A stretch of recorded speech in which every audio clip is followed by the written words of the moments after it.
Hello everyone, this is Nitasha Chaturvedi and welcome to all on our YouTube channel that is Easy Learning 247। और जैसा कि मैंने आप लोगों को प्रॉमिस किया था कि मैं आप लोगों के लिए एनवीएस का सिलेबस लेके आऊंगी इन डिटेल, तो मैं आज एनवीएस का सिलेबस लेके आई हूँ। और गाइज ये सिलेबस आप एनवीएस की वेबसाइट पर जाकर खुद भी डाउनलोड कर सकते हैं। और जिन लोगों को डाउनलोड करने में या सिलेबस मिलने में कोई भी दिक्कत है, मैं अपने टेलीग्राम ग्रुप में ये syllabus same as it is upload कर दूंगी और वीडियो के थ्रू मैं ये समझाने की कोशिश करूंगी कि सिलेबस एग्जाम में आपसे किस तरीके के टॉपिक बन सकते हैं, आपको क्या क्या टारगेट करना है, कैसे कैसे आपको पढ़ाई करनी है। इस वीडियो में हम ये डिस्कस करेंगे, सो वीडियो को एंड तक जरूर देखें। और अगर आप चैनल पर नए हैं तो सब्सक्राइब करना ना भूलें, बेल आइकन पर प्रेस कर दें जिससे कि आपको लेटेस्ट अपडेट मिलते रहें। मैं एनवीएस का ही टारगेट करके अभी क्लासेस लूंगी, साथ ही साथ मैं जीएनवी, एनवीएस और KVS, basically JNV Navodaya Vidyalaya Samiti, तो जीएनवी और एनवीएस सेम है and basically target is NVS and KVS. So video को एंड तक जरूर देखें। चलो हम लोग विदाउट टाइम वेस्ट करें स्टार्ट करते हैं। देखो, इन्होंने बोला है अभी हम जो 80 मार्क्स का पोर्शन है, 80 मार्क्स का, वो देखेंगे और एक सेकेंड वीडियो भी बनाऊंगी जिसमें कि बाकी के जो कॉमन सब्जेक्ट्स हैं पीजीटी का वो हम डिस्कस करेंगे। सो देखिए, उन्होंने बोला है कंप्यूटर सिस्टम आर्किटेक्चर की मैंने क्लासेस ले रखी है। आप लोग मेरे इसी चैनल पर प्लेलिस्ट में केवीएस पीजीटी कंप्यूटर साइंस नाम से एक फोल्डर देखेंगे जहां पर अभी तक की सारी वीडियोस हैं। वहां मैंने कंप्यूटर सिस्टम आर्किटेक्चर कराया हुआ है और उसमें 90% से ऊपर टॉपिक मैंने कवर करे हुए हैं। देखो, कंप्यूटर सिस्टम क्या होता है। सबसे पहले अगर आपको मेरी वीडियोस नहीं अच्छी लगती, मैंने ये नहीं बोला कि आप उधर से ही पढ़ाई करिए, आप कहीं और से बुक से जहां से भी आपको अच्छा लगे वहां से आप पढ़ाई कर सकते हैं। कंप्यूटर सिस्टम आर्किटेक्चर में कंप्यूटर सिस्टम क्या होता है, कंप्यूटर सिस्टम बस क्या होती है, कंप्यूटर कंपोनेंट का क्या होते हैं, कंप्यूटर फंक्शन, इंटरकनेक्शन स्ट्रक्चर्स, बस इंटरकनेक्शन, पीसीआई, इस सारे टॉपिक्स मैंने कवर करे हैं। और आपको क्या करना है, आप किस तरीके से पढ़ाई करनी है, आप देखिए टॉपिक उठाइए। जैसे कि फॉर एग्जांपल आपने उठाया सिस्टम बस। अब सिस्टम बस क्या होती है, सिस्टम बस कितने तरीके की बसेस यूज करते हैं, ये सारी चीजें। अब इसी से रिलेटेड आप क्वेश्चंस गूगल सर्च कर लीजिए, प्रीवियस ईयर पेपर से आप देख लीजिए, उसी टाइप के क्वेश्चंस लगा लीजिए। तो इससे क्या होगा, टॉपिक भी हो जाएगा, आपकी क्वेश्चन भी हो जाएंगे, आपको ये भी पता चल जाएगा कि क्वेश्चन किस तरीके के आ रहे हैं और एक कॉन्फिडेंस डेवलप हो जाएगा कि आपने टॉपिक पढ़ा तो आप क्वेश्चंस कर पा रहे हैं या नहीं कर पा रही। क्योंकि वहां पर क्या होगा, क्वेश्चंस मिक्स होंगे। ऐसा तो है नहीं है कि पहले आपको बस का क्वेश्चन दे दिया, लास्ट में आपको नेटवर्किंग का, कोई भी क्वेश्चन पहले या बाद में आ सकता है। टॉपिक आपको सारे ही पढ़ने हैं, ठीक है।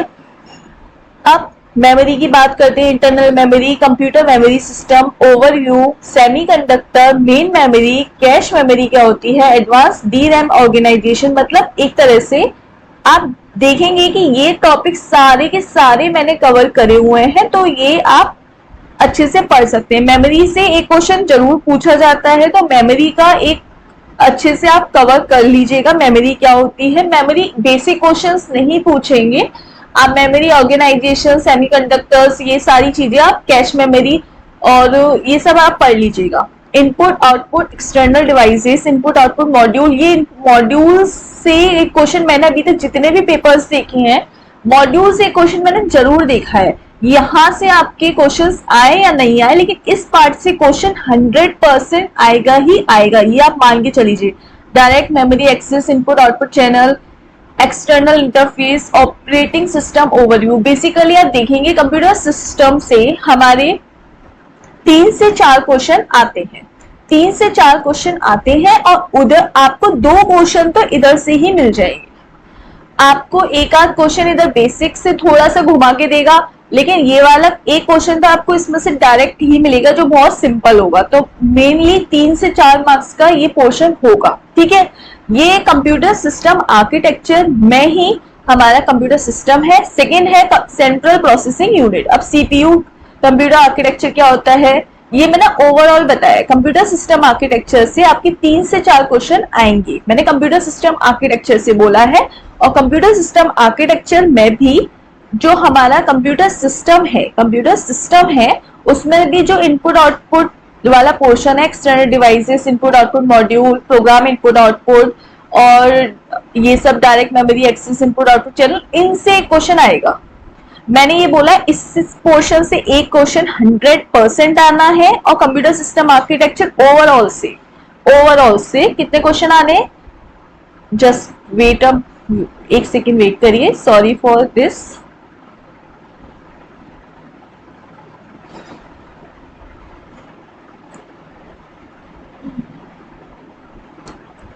Central processing unit. अब देखिए इन्होंने कंप्यूटर सिस्टम आर्किटेक्चर को 2 टाइप में डिवाइड किया है इनके सिलेबस के हिसाब से, इनके सिलेबस के according to syllabus. Central processing unit और कंप्यूटर सिस्टम। अब सेंट्रल प्रोसेसिंग यूनिट में क्या है, यानी सीपीयू। अब आप ये नहीं कहेंगे कि सीपीयू से हमें डायरेक्ट पूछ लिया जाए कि सीपीयू की फॉर्म क्या है, तो ऐसा क्वेश्चन तो नहीं आएगा, ये तो आप भी जानते हैं। और एएलयू इंपॉर्टेंट है, एएलयू से क्वेश्चन बन जाता है, ठीक है। फ्लोटिंग पॉइंट, ये अर्थमेटिक, इससे क्वेश्चन इतना नहीं पूछा जाता, लेकिन एक बार आप देख लीजिएगा, मतलब इतने मैंने अभी तक क्वेश्चन नहीं देखा, लेकिन देखने का काम आपका है कि एक बार उन चीजों को देख लें कि 1% क्वेश्चन आ जाए तो हम क्या करें। तो एएलयू इंपॉर्टेंट है। इसमें से इंस्ट्रक्शन सेट्स क्या होते हैं, हाँ ये भी काफी इंपॉर्टेंट है। Machine instruction characteristics, types of operand, operand से क्वेश्चन बन जाता है, operand is most important question. Types of operations, addressing modes, registers से क्वेश्चंस आ जाते हैं देखने को। इंस्ट्रक्शन साइकिल, ये साइकिल और पाइपलाइनिंग में से एक क्वेश्चन आता है, या तो साइकिल का पूछेगा या पाइपलाइनिंग का पूछेगा। अगर साइकिल का पूछा तो पाइपलाइनिंग का नहीं पूछेगा, पाइपलाइनिंग का पूछा तो साइकिल का नहीं पूछेगा, दोनों में से एक आता है। तो आप ये ध्यान रखिएगा। देखो ये मैंने 3 से 4 मिनिमम बताया है, 5 से 6 क्वेश्चन भी हो जाते हैं कभी कभी। उनका मन है भाई उन्हें 80 क्वेश्चन देने हैं, तो उनका मन है मिनिमम 3 से 4, मैक्सिमम 5 से 6 क्वेश्चन आपके कंप्यूटर सिस्टम आर्किटेक्चर से आएंगे। कंप्यूटर सिस्टम आर्किटेक्चर को कंप्यूटर सिस्टम और सेंट्रल प्रोसेसिंग यूनिट 2 भागों में डिवाइड किया है इनके सिलेबस के अकॉर्डिंग। अब मैंने क्या इंपॉर्टेंट बताया, आपको करना सब है, लेकिन जो बहुत ज्यादा इंपॉर्टेंट है उस पर आपको बहुत ज्यादा पढ़ाई करनी है, उस पर आपको बहुत ज्यादा ध्यान देना है, बहुत ज्यादा फोकस से पढ़ना है। तो देखो एक तो इनपुट आउटपुट वाला पोर्शन है जिसमें मॉड्यूल्स और मेमोरी एक्सेस और इनपुट आउटपुट चैनल्स। दूसरा इंस्ट्रक्शन सेट वाला ये पोर्शन बहुत इंपॉर्टेंट है जिसमें मोड्स, हमारे इंस्ट्रक्शन साइकिल, पाइपलाइनिंग, ऑपरेंड, ये पढ़ना है। अब असेंबली लैंग्वेज में control unit, micro operations, control the CPU और hardware implementation, micro program control concepts, micro instruction, sequencing. अब यहाँ पर इंपॉर्टेंट क्या आता है, जो क्वेश्चन आपको दिखने चाहिए, सीक्वेंसिंग। असेंबली लैंग्वेज में से अगर क्वेश्चन आएगा तो 90% चांसेस है कि वो पूछे सीक्वेंसिंग का। Micro instruction, reduce instruction set से क्वेश्चन आता है, यहां से आपको क्वेश्चन एक देखने को मिल जाएगा। तो पढ़ना सब कुछ है। मैंने क्या इन पूरे ओवरऑल में से मैंने क्या इंपॉर्टेंट बताया आपको, 4-5 चीजें बहुत ज्यादा इंपॉर्टेंट है कंप्यूटर सिस्टम आर्किटेक्चर में। पहला कि मॉड्यूल्स वगैरह ये क्या होते हैं, direct memory access, input output channels, ये सब, ठीक है। उसके अलावा मैंने क्या बताया आपको, एड्रेसिंग मोड्स, फॉर्मेट्स और रजिस्टर्स, इंस्ट्रक्शन साइकिल और सीक्वेंसिंग, ये बहुत ज्यादा इंपॉर्टेंट है। बाकी सब आपको पढ़ना है, ये बहुत ज्यादा पढ़ना है, ठीक है, छोड़ना कुछ नहीं है। मैंने ये बाद में मुझसे मत कहना कि मैम ये क्वेश्चन आ गया, आपने कहा था ये इतना इंपॉर्टेंट नहीं है। देखो क्वेश्चन को उनको 80 क्वेश्चन देने हैं, भाई उनका दिमाग है वो कुछ भी दे सकते हैं, लेकिन ये होता है ना कि हर बार क्या चीज आ रही है कि मोस्ट चांसेस किसके हैं। अब चांसेस तो अब आपको ऐसे तो जब आप कोई भी कंपटीशन की तैयारी करेंगे तो आपको चांसेस तो बताए जाएंगे कि भाई ये क्वेश्चन इस टॉपिक से आता है, इस टॉपिक से आता है, लेकिन आप हम हर पेपर में देख सकते हैं, सिर्फ इसका पेपर नहीं, कि कुछ ना कुछ नई चीज ऐड करते हैं। लेकिन हमें वो भी पढ़ना है, पढ़ना हमें सब होता है बेसिकली, लेकिन हमें वो चीजें पढ़नी है जिनके चांसेस ज्यादा होते हैं स्मार्ट तरीके से, उनको हमें ज्यादा पढ़ना है, ठीक है। अब बात आती है ऑपरेटिंग सिस्टम। ऑपरेटिंग सिस्टम के क्वेश्चंस बहुत आते हैं। ऑपरेटिंग सिस्टम अपने आप में बहुत इंटरेस्टिंग और बहुत अच्छा सब्जेक्ट है। तो ऑपरेटिंग सिस्टम देखो, एक आपके लिए सबसे ज्यादा स्कोरिंग क्या है, सबसे ज्यादा इजी क्या है कि कंप्यूटर सिस्टम आर्किटेक्चर आप कर लो, 4 से 5 नंबर आपके इधर फिक्स हो गए, ठीक है। ऑपरेटिंग सिस्टम कर लो, 3 से 4 नंबर आपके इधर फिक्स हो गए, यानी कंप्यूटर सिस्टम आर्किटेक्चर और ऑपरेटिंग को मिला के आपके 9 क्वेश्चन आने हैं। 8 से 9 क्वेश्चन मिनिमम बनने हैं, मैक्सिमम 10-12 भी बन सकते हैं, मिनिमम 8 से 9 क्वेश्चन बनने हैं। तो 8 से 9 नंबर आपके ये दोनों सब्जेक्ट्स कंप्लीट करा देंगे, ठीक है। अब क्या है देखो, सिस्टम ऑपरेटिंग सिस्टम में सिस्टम सॉफ्टवेयर है। अब सिस्टम सॉफ्टवेयर की कोई डेफिनेशन तो पूछेगा नहीं, तो ये तो कॉमन सेंस की बात है, हाँ पता हमें होना चाहिए, लेकिन हमें डेफिनेशन वगैरह नहीं पूछेगा। अब real time system, threads, forks, join, quit, ये देखना, ये याद रखना, ये इंपॉर्टेंट है, जॉइन, क्यूट, ये सब। Operating system organization, factors in operating system design, basic operating system क्या होता है, ये सब इतना इंपॉर्टेंट नहीं है। Implementation, process modes, kernel, method. अब देखो यहां से देखो, ये रिक्वेस्टिंग सिस्टम सर्विसेज और डिवाइस ड्राइवर्स, इधर थ्रेड्स, प्रोसेस एंड थ्रेड्स वाला, यूजिंग, जॉइन, क्यूट, ये सब। और इधर process mode, process thread and process mode, kernel, और इधर डिवाइस ड्राइवर, ये सब। अब device management, service management approaches, buffering, device driver, performance turning, ये भी आ सकता है पर इतना नहीं इंपॉर्टेंट है। मेरा काम ये है कि मैं आपको बताऊं सब, अब आपको खुद दिमाग लगाना है कि इसमें से मैम ने क्या ज्यादा फोकस करके बताया है, तो वो हमें ज्यादा पढ़ना वह सब है। प्रोसेस बाद में ये मत कहना ये क्वेश्चन आ गया, मेरा मत करना कि मैंने कहा है, बहुत मार लगाऊंगी मैं तुम लोगों की। Process management, system view of the process and resources, process addressing space, process abstraction, resource abstraction, process hierarchy. अब ये देखो, ये भी पढ़ लेना, एक बार देखने में क्या जा रहा है, पढ़ना तो है, ये रिवाइज करना, आपको रिवाइज करना है। Scheduling, most important, very very important, 101% बोलूंगी मैं इसको, 100% आना ही है। शेड्यूलिंग से एक क्वेश्चन ना आए ऐसा पॉसिबल ही नहीं है, मैं कह रही हूँ। और बाद में कह देना मैम आपने बोला था शेड्यूलिंग का क्वेश्चन नहीं आया, मैं कह रही हूँ आएगा ही आएगा, शेड्यूलिंग 100% आएगा।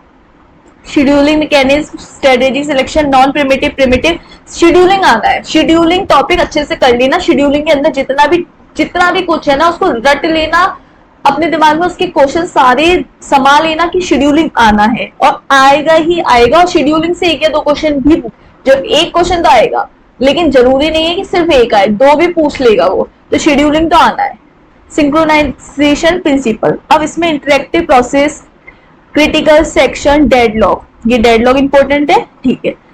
ये पढ़ना, मैंने क्या बोला, पढ़ना सब है। और अब इसमें क्या देखो, spread memory, multi processor event, semaphores रह गया, इंटर प्रोसेस कम्युनिकेशन। इसमें से ओवरऑल आपको देखो, मेन मैं क्या कह रही हूँ, एक शेड्यूलिंग, एक डेडलॉक, ये इस चैप्टर की जड़ है, कहते हैं ना एक, ये तो पक्का आना है, बाकी आएगा 4-5 क्वेश्चन इसके ऑपरेटिंग सिस्टम से पूछे जाएंगे। पर अब 4-5 में से, फॉर एग्जांपल 4 क्वेश्चन है, अब 4 में से आपको पता है 2 क्वेश्चन ये फिक्स है कि एक शेड्यूलिंग का है, एक डेडलॉक का है, तो 2 तो आपको पता चल गए ना, अब बाकी 2 और वो कहीं से देगा। शेड्यूल देखो, इसमें ये algorithm, banker's algorithm, hold and wait, ये होल्ड एंड वेट और सर्कुलर वेट ये ज्यादा पूछा जाता है, मतलब जो होल्ड एंड वेट वाली कंडीशन और सर्कुलर वेट वाली कंडीशन है ये इसमें ज्यादा पूछा जाता है पूरा, पर डेडलॉक पूरा ही करना है। डेडलॉक में से एक क्वेश्चन आएगा, डेडलॉक में से वो कहीं भी, जनरल रिसोर्सेज सिस्टम रिकवरी कैसे करते हैं आपको करना अच्छे से, डेडलॉक पूछा जाता है। एक क्वेश्चन डेडलॉक का आना है, एक क्वेश्चन शेड्यूलिंग का आना है। अब मेमोरी मैनेजमेंट में mapping, address space, memory allocation, अब देखो fix partition, variable partition, segmentation, एक क्वेश्चन यहां से पूछ सकता है। File management, basic file operations, implementation, ठीक है, पॉलिसी मैकेनिज्म और इंटरनल एक्सेस। बेसिकली देखो, शेड्यूलिंग, डेडलॉक और मेमोरी मैनेजमेंट, एक क्वेश्चन यहां से भी। 3 क्वेश्चन मैंने आपको बता दिए कि 3 क्वेश्चन ये आएंगे, इस ऑपरेटिंग सिस्टम में से 4 से 5 क्वेश्चन होंगे, अगर तो 3 क्वेश्चन शेड्यूलिंग, डेडलॉक और मेमोरी मैनेजमेंट का होंगे ही होंगे। 101% चांसेस है, लिख लो अभी से। मैंने कहा है ये 3 क्वेश्चन यहाँ से 3 क्वेश्चन मैंने आपको बता दिए, टॉपिक भी बता दिए कि शेड्यूलिंग, डेडलॉक और मेमोरी मैनेजमेंट।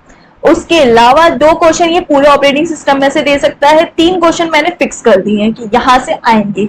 अब आपको भाई मैंने देखो बताया है और मैं इसकी 100% गारंटी भी ले रही हूँ कि 3 क्वेश्चन यहाँ से फिक्स है। अब मैंने पेपर नहीं बनाया, शेड्यूलिंग टॉपिक बोला है आपको, लेकिन शेड्यूलिंग के अंदर बहुत सारा क्वेश्चन है, पढ़ना आपको है, ठीक है। आप लोगों को ये जो सिलेबस देख के डर रहे थे बहुत सारे स्टूडेंट्स, मुझे कमेंट के सब सेशन में बोल रहे थे मैम इतना बड़ा सिलेबस है, 2-2.5 महीने 3 महीने का टाइम है, हम कैसे करेंगे। देखो अब सिंपल लग रहा होगा थोड़ा थोड़ा, तो वही होता है ना कि हमें तरीका पता होना चाहिए। अब थोड़ा सिंपल लग रहा है, डिजिटल इलेक्ट्रॉनिक्स बहुत सिंपल। ये सब्जेक्ट में बोलूंगी कि इसमें मुफ्त के नंबर है, मुफ्त के number in the sense free of cost आपको नंबर की, थोड़ी मेहनत पर ज्यादा नंबर। और डिजिटल इलेक्ट्रॉनिक्स की वीडियोस में आप देख सकते हैं, डिजिटल इलेक्ट्रॉनिक्स भी मैं करा चुकी हूँ। ये सब fundamental concept, NAND, nor, Boolean, देखो बुलियन एक्सप्रेशन से आपके नैंड, नॉर ये सब गेट से एक क्वेश्चन आना है फिक्स्ड 100%। प्राइमरी ऑक्टल हेक्साडेसिमल यहाँ से एक क्वेश्चन आना है। के मैप और के मैप सिंप्लीफिकेशन, के मैप और क्यून मेथड, इनसे भी एक क्वेश्चन आना है। Multiplexer, demultiplexer, adder, subtractor, multiplier और पैरिटी जनरेटर, ये सब यहाँ से एक क्वेश्चन आना है। बता रही हूँ मैं, ये देखो कितना सिंपल है। ये तो मतलब शायद सभी को अपने ग्रेजुएशन वगैरह में पढ़ा होगा, ये तो सबको आता होगा। ये तो बहुत सिंपल सिंपल सी चीजें हैं, और जो भूल गए होंगे डोंट वरी, मेरी वीडियोस में दिया हुआ है, मैंने पढ़ा चुकी हूँ, आप वहां से देख सकते हो। नहीं तो आप कहीं से भी टॉपिक सर्च करो, जैसे फॉर एग्जाम्पल आपने सिर्फ फ्लिप फ्लॉप सर्च किया, अब उस फ्लिप फ्लॉप को कंप्लीट कर लिया। देखो एक क्वेश्चन फ्लिप फ्लॉप से और एक sequential register, shift registers, asynchronous counter से, एक काउंटर से 5 क्वेश्चन 100%। अब 5 क्वेश्चन कौन से, भाई देखो फ्लिप फ्लॉप हो गया, सिक्वेंशियल, ये एसिंक्रोनस काउंटर, एक काउंटर से, एक काउंटर से लिख लो अभी से, एक काउंटर से, एक फ्लिप फ्लॉप से, 2, और एक multiplexer, demultiplexer, adder, subtractor, multiplier, parity generator, checker, code converter, parity, encoder, decoder, एक यहां से 2 क्वेश्चन।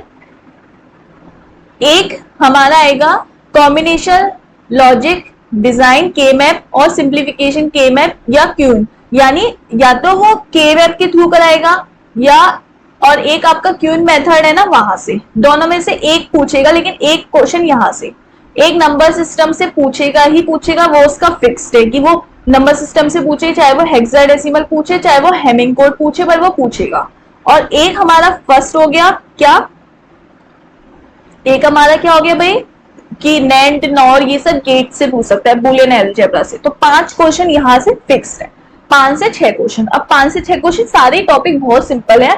अगर आप चाहोगे तो 2 दिन में, 2 से 3 दिन में आप डिजिटल इलेक्ट्रॉनिक्स कंप्लीट कर लोगे। डिजिटल इलेक्ट्रॉनिक्स सबसे पहले उठाओ, फिर उसके बाद देखो मैं पढ़ने का तरीका बता रही हूँ। अगर आज आप लोग आज से भी पढ़ रहे हो तो आप मान के चलो कि 3 से 4 दिन आप डिजिटल इलेक्ट्रॉनिक्स को दो, 4 से 5 दिन आप दो उसको कंप्यूटर सिस्टम आर्किटेक्चर को, 3 से 4 दिन ऑपरेटिंग सिस्टम को। तो आपके 10 से 12 दिन के अंदर अंदर ये 3 सब्जेक्ट कंप्लीट हो जाएंगे। तो 3 सब्जेक्ट कंप्लीट होने का मतलब हो गया कि आपके 15 नंबर तो सीधे सीधे पक्के हो गए। अब 14 से 15 नंबर आप मान लो कि आपके ये पक्के हो गए, तो आपके अंदर एक कॉन्फिडेंस जनरेट तो हुआ ना कि हाँ हम 14 से 15 इवन 20 भी हो सकते हैं। ये तो मैंने इन जनरल मिनिमम बताया है, मैक्सिमम तो कितने भी हो सकते हैं। कभी कभी उन्हें वो टॉपिक अच्छा लगता है जो पेपर बनाता है, तो वो उस टॉपिक से 2-3 क्वेश्चन भी रख देता है। तो भाई ये तो मैं एक इन जनरल मिनिमम बता रही हूँ, ठीक है। अब आता है प्रोग्रामिंग फंडामेंटल। यहाँ से भी आप स्कोर कर सकते हो, इतना टफ नहीं है, डिफिकल्ट कुछ भी नहीं है। देखो अब इसमें क्या है, प्रोग्रामिंग में basic computer organization, fundamental unit, basic input output devices, storage devices, ये सब एक प्रोग्रामिंग फंडामेंटल है, ठीक है। Floating point, ASCII, Unicode, basic programming environment, ये आपको सिर्फ बेसिक एक देखना है, बेसिक है, पढ़ना है, क्वेश्चन उसका मन करेगा वो दे भी सकता है, नो डाउट, पर मैं श्योर नहीं हूं कि यहां से क्वेश्चन पूछा जाएगा। अब एल्गोरिथम से क्वेश्चन आएगा, एल्गोरिथम से problem solving top down design. अब देखो problem solving top down design, यहां से ये जो एल्गोरिथम है मेथडोलॉजी है, mathematic specific problem use for recursion of problem, inductive characteristic, यहां से एक क्वेश्चन पूछेगा। ठीक है, तो पढ़ना कैसे है कि भाई अब टॉप डाउन आपने उठाया कि प्रॉब्लम सॉल्विंग अप्रोचेस क्या क्या होती हैं, प्रॉब्लम सॉल्विंग अप्रोचेस के अंदर जितना भी कुछ पोर्शन है पढ़ लो, सब अच्छे से पढ़ लो। अब बात आती है programming using a modern programming language as a Java, emphasizing the following notes: building blocks, arithmetic and logical expression, variables. Important. Specifying the input-output interface, control structures including sequencing, और फिर देखो loop, abstraction, important. Basic data structure, strings array, यहाँ से strings array ये सब क्या होता है यहाँ से, और फिर इनपुट आउटपुट डेटा, मतलब यहाँ से भी एक क्वेश्चन पूछेगा। ऊपर का 100% श्योर नहीं हूं, बट यहाँ दोनों जगह से क्वेश्चन पूछेगा। इसमें क्या पूछ सकता है, बेसिक स्ट्रिंग्स एरेज ये सब चीजें आप क्या होते हैं, मतलब एक बेसिक क्वेश्चन पूछेगा, इतना डिफिकल्ट क्वेश्चन यहाँ से नहीं पूछेगा। ठीक है, अब बात आती है भाई, एक सेकेंड वेट करिएगा, आज इसमें पीडीएफ में कुछ प्रॉब्लम आ रही है, नहीं सारी ठीक है, मैं बस यही चेक करी थी कि ये पीडीएफ ठीक तो है ना, मतलब ऊपर नीचे तो नहीं हो गया कुछ, सही है, चलिए ठीक है। अब आता है प्रोग्रामिंग टूल विजुअल बेसिक। ये विजुअल बेसिक जिन्होंने नहीं पढ़ी है तो टेंशन नहीं लीजिएगा कि विजुअल बेसिक से डायरेक्ट क्वेश्चन इस तरीके के नहीं आएंगे। देखो ये ऑपरेटिंग सिस्टम सबने पढ़ा होगा, object oriented programming language, oops है ना, ऊप्स सबने पढ़ा होगा एक सब्जेक्ट, तो ऊप्स से बेसिक क्वेश्चन आएगा। तो बेसिक क्वेश्चन आप अगर आपने विजुअल बेसिक नहीं भी पढ़ी है तो अभी आप बेसिक क्वेश्चन दिमाग में ये थ्योरी भी पढ़ेंगे ना तो अभी आप कर लेंगे। एक्टिवएक्स, कंट्रोल एक्टिवएक्स, डॉक्यूमेंट, एडिन, वीवी एप्लीकेशन विजार्ड, एस और DHTML एप्लीकेशन। अगर आपके पास नहीं भी है तो आप गूगल पे सर्च करेंगे, डायरेक्ट टॉपिक पढ़िए, प्रोजेक्ट एक्सप्लोरर, ये प्रोजेक्ट विंडोज लेआउट, ये सब आपको क्वेश्चन पूछे जा सकते हैं।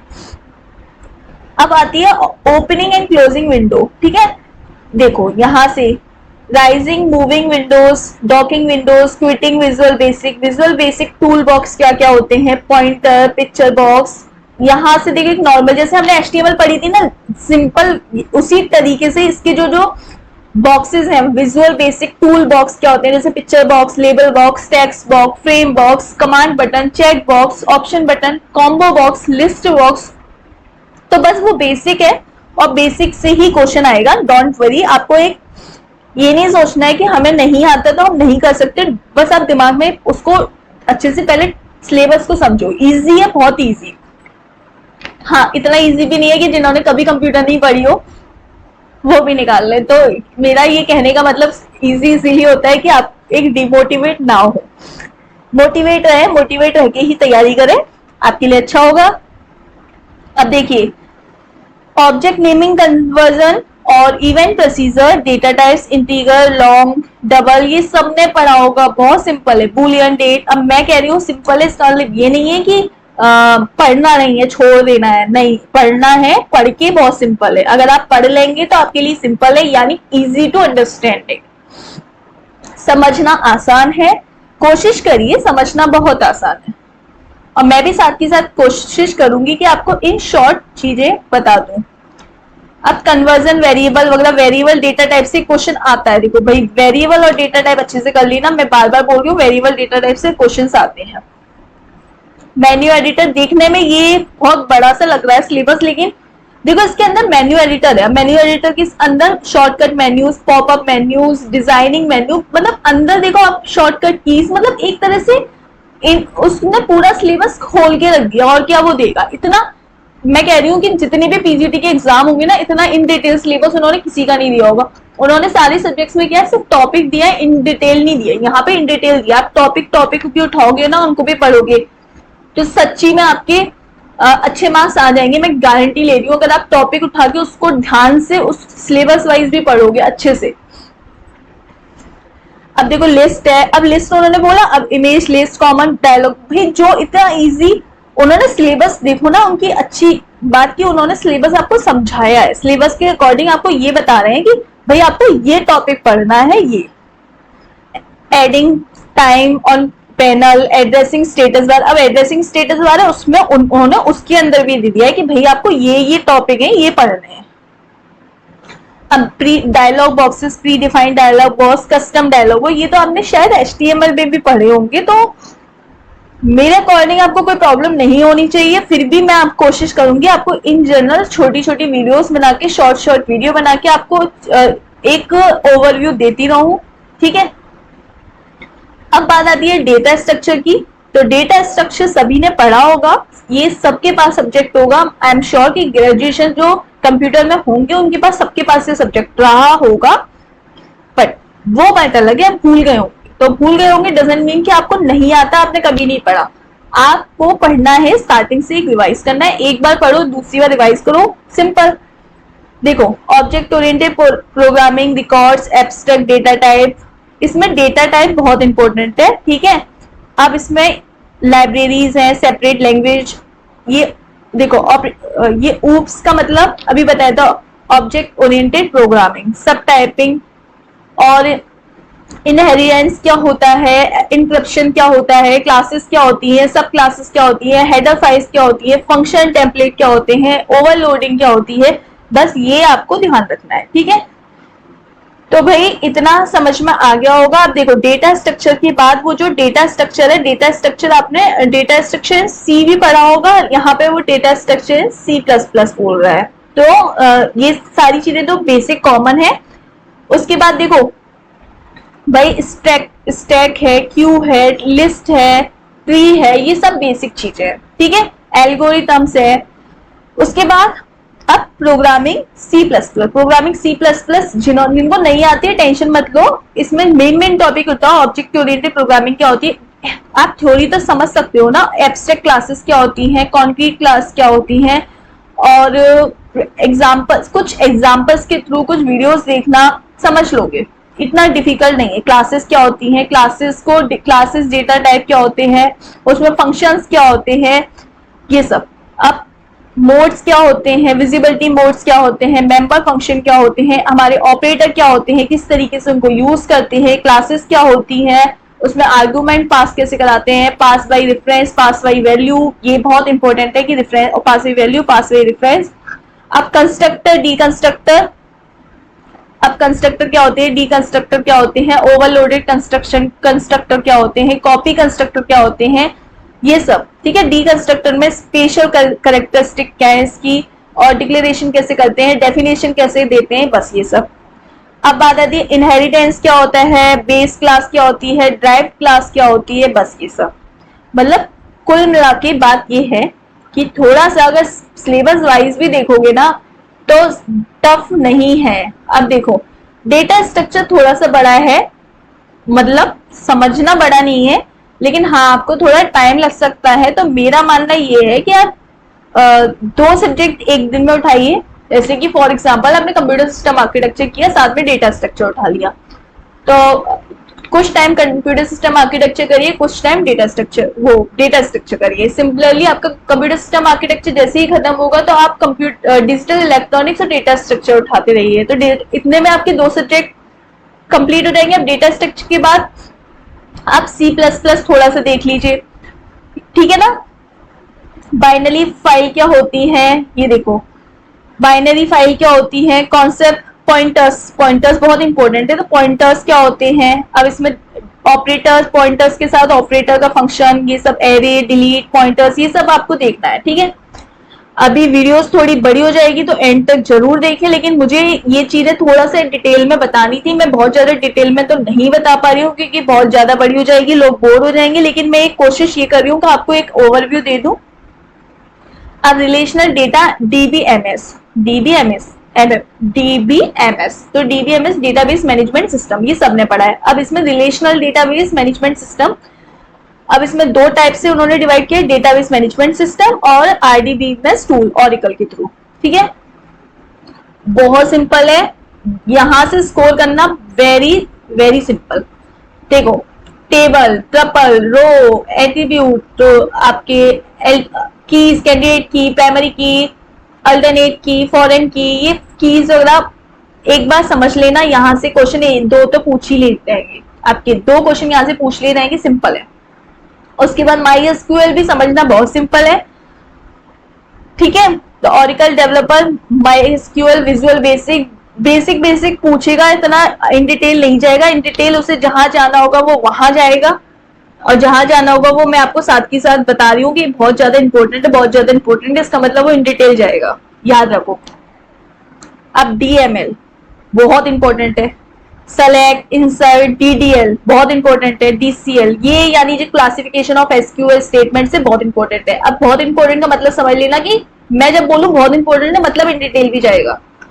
एसक्यूएल सेलेक्ट स्टेटमेंट, ठीक है, कॉलम हेडिंग यहां से एसक्यूएल प्लस, अब इसमें सेलेक्ट स्टेटमेंट, ठीक है, यहां से क्वेश्चन पूछ लेगा। ठीक है, डुप्लीकेट रोज क्या होती हैं, आरडीबीएमएस क्या होता है, अरिथमेटिक ऑपरेटर्स क्या होते हैं। अब इसमें देखो ऑपरेटर्स, ऑपरेटर बहुत इंपॉर्टेंट है अपने आप में, एसक्यूएल में ऑपरेटर बहुत इंपॉर्टेंट है। तो ऑपरेटर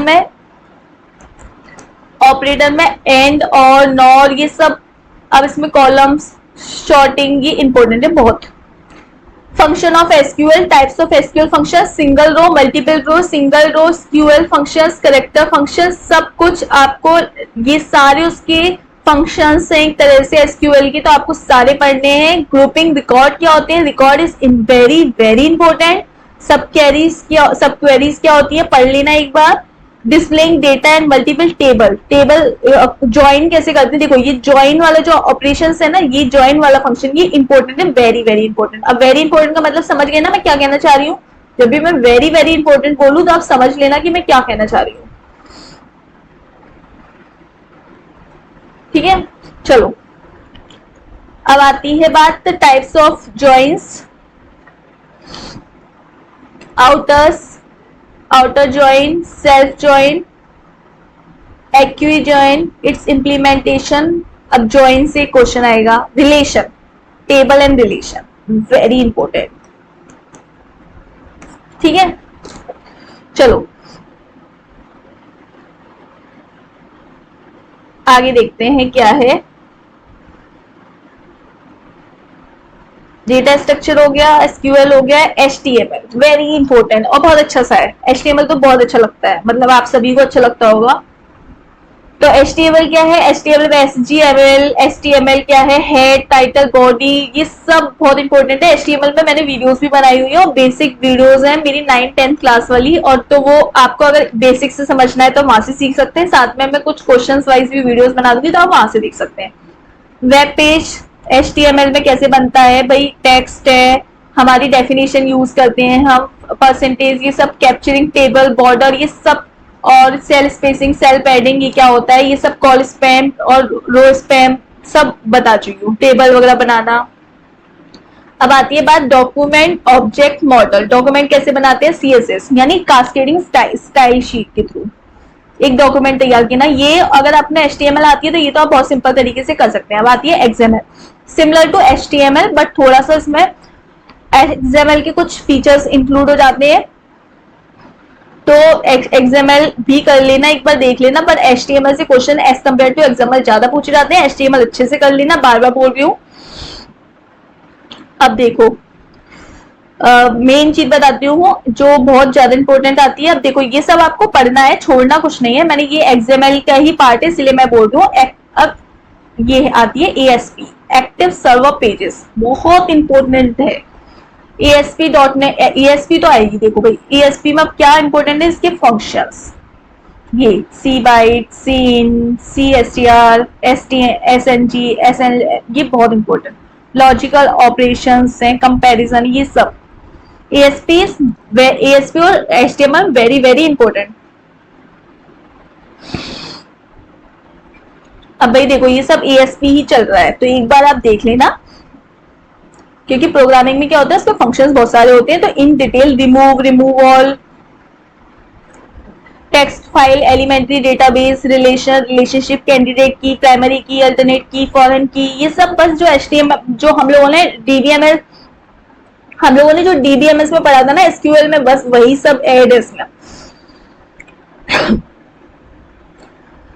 अब आती है वेब स्क्रिप्ट। तो वेब स्क्रिप्ट VB स्क्रिप्ट और जावा स्क्रिप्ट। वेब स्क्रिप्ट में उन्होंने दो दिए, VB स्क्रिप्ट और जावा स्क्रिप्ट। तो एक बार भाई देख लेना, लूप्स है, कंडीशनल स्टेटमेंट है, VB स्क्रिप्ट वेरिएबल्स हैं, जावा स्क्रिप्ट है, मल्टीमीडिया, थोड़ा बहुत इसको आप देख लेना अच्छे से। जिसको जावा आती है वो तो बहुत इजीली समझ लेगा, अदरवाइज देखो पढ़ना तो है ही, एग्जाम निकालना है तो कोशिश करना कि जो टॉपिक आपको बहुत अच्छे से आते हैं उन पर इतना अच्छा कर लेना कि अगर एक दो क्वेश्चन आपको प्रोग्रामिंग वगैरह के नहीं भी आए तो वहां से आप स्कोर कर पाओ। एनिमेशन क्या है, ग्राफिक टूल्स क्या है, बेसिक लेयर्स, इमेज हैंडलिंग बहुत इंपॉर्टेंट है इसमें। इमेज हैंडलिंग से अभी तक मैंने जितने क्वेश्चन देखे थे, इमेज हैंडलिंग का क्वेश्चन जरूर आया है, तो इमेज हैंडलिंग तो छोड़ना ही मत इसमें। उसके बाद देखो भाई, अब ये सब जावा है। अब बात प्रोग्रामिंग तो बहुत समझाने में इतना टाइम लग जाएगा कि प्रोग्रामिंग बेसिक से तो नहीं करा पाऊंगी, लेकिन जो मेन टॉपिक है वो मैं जरूर करा दूंगी। कम्युनिकेशन एंड नेटवर्किंग, ARPANET, ये तो इसकी देखो सारी वीडियोस पड़ी हुई है, बेसिक वाली 9th 10th वाली। तो अगर बेसिक से समझना है तो वहां से समझ लेना 9th 10th 11th 12th वाली, और वरना मैं जो एग्जाम के पॉइंट ऑफ व्यू से इंपॉर्टेंट है वो मैं कराऊंगी। देखो इसमें प्रोटोकॉल तो वेरी इंपॉर्टेंट है। प्रोटोकॉल एक इंपॉर्टेंट है कि प्रोटोकॉल में कोई भी आपका FTP, TTP और आपका टेलनेट, कोई भी आपका एक टोपोलॉजी प्रोटोकॉल से एक क्वेश्चन 101% आएगा ही आएगा, मान के चलो। Web pages, URL, protocol address, ये सब मैं प्रोटोकॉल की टाइप मान के चल रही हूँ। HTTP, डोमेन और URL वगैरह से क्वेश्चन आएगा, यानी तीन क्वेश्चन मैं आपको बताऊं। 3 क्वेश्चन इसमें, एक तो हमारा टोपोलॉजी से और एक प्रोटोकॉल से और एक हमारा ये डोमेन और URL वगैरह से ये क्वेश्चन आएंगे। उसके अलावा ये बहुत सिंपल है, नेटवर्किंग से स्कोर करना ज्यादा डिफिकल्ट नहीं है। नेटवर्किंग पढ़ना स्कोरिंग है, नेटवर्किंग से 6-7 क्वेश्चन पूछ लिए जाते हैं, ठीक है, और छोटा भी है और स्कोरिंग भी है, तो आपके लिए कोई डिफिकल्ट तो होगा नहीं। डिफिकल्ट इन द सेंस ऐसा नहीं है डिफिकल्ट नहीं होगा, लेकिन हाँ पढ़ेंगे तो इतना टफ नहीं है। थोड़ा डेटा स्ट्रक्चर्स और आपको स्क्रिप्टिंग में VB स्क्रिप्ट, जावा स्क्रिप्ट में टाइम लग जाएगा, बाकी कुछ भी इतना ज्यादा टाइम वाली बात नहीं है। और एक डर नहीं लगाना है कि हमें डर लग रहा है। देखो data structure, HTML, VB script, JavaScript और ये SQL वगैरह को साइड में डेली पढ़ो। 2 घंटे इसके लिए निकालो कि हमें 2 घंटे डेली पढ़ना है। साथ में आपके जो थ्योरी वाले सब्जेक्ट है, जैसे नेटवर्किंग है, डिजिटल इलेक्ट्रॉनिक्स है, और हमारे ऊप्स हुआ हमारा, और उसके साथ साथ हमारा डेटा वो ऑपरेटिंग सिस्टम हुआ, डिजिटल इलेक्ट्रॉनिक्स और आर्किटेक्चर हुआ। ये सब आप 2 घंटे डेली कभी अल्टरनेट पढ़ो, कभी ये कभी एक। जैसे आज डिजिटल इलेक्ट्रॉनिक्स पढ़ा है, अगर ये 3-4 दिन 5 दिन में खत्म हो जाता है, उसके बाद हम दूसरा सब्जेक्ट उठाएंगे। और साथ के साथ जो दूसरे वाले सब्जेक्ट है, जो प्रोग्रामिंग वाले हैं, उनको डेली के डेली 2 घंटे वो पढ़ो। बाकी 2 घंटे आप अपने जो ये वाले सब्जेक्ट हैं, GA है, इंग्लिश है, हिंदी है, उनको पढ़ो, क्योंकि वो भी 70 मार्क्स है। तो अगर आप 6 से 7 घंटे डेली पढ़ते हो भाई, 6 से 7 घंटे, कितने घंटे? 6 से 7, तो आपका सिलेक्शन हो जाएगा अगर आप मन से पढ़ते हैं और आपको थोड़ी बहुत पहले से नॉलेज है तो, ठीक है। अदरवाइज तो जितनी मेहनत कर लें उतना कम है, एग्जाम में इतना टाइम नहीं है। अपना टारगेट लेके चलें, और एक दिन अगर आप कम पढ़ पा रहे हैं किसी दिक्कत की वजह से, तो दूसरे दिन 2 दिन में अपना पुराना वाला कवर करके चलें, ठीक है। अपना टारगेट डेली की डेली बनाइए। सिलेक्शन होना इम्पॉसिबल नहीं है, मैं एफर्ट्स करेंगे तो पॉसिबल है। और आपके कोई भी डाउट हो कमेंट सेक्शन में इसी तरह से पूछते रहे, मैं आपकी मदद के लिए हमेशा तैयार हूँ। ऐसे ही बस प्यार देते रहे, चैनल को सब्सक्राइब करना ना भूलें नए हैं तो, और बस लाइक करें वीडियो को। थैंक यू वेरी मच, मिलते हैं नेक्स्ट क्लास में, गुड बाय।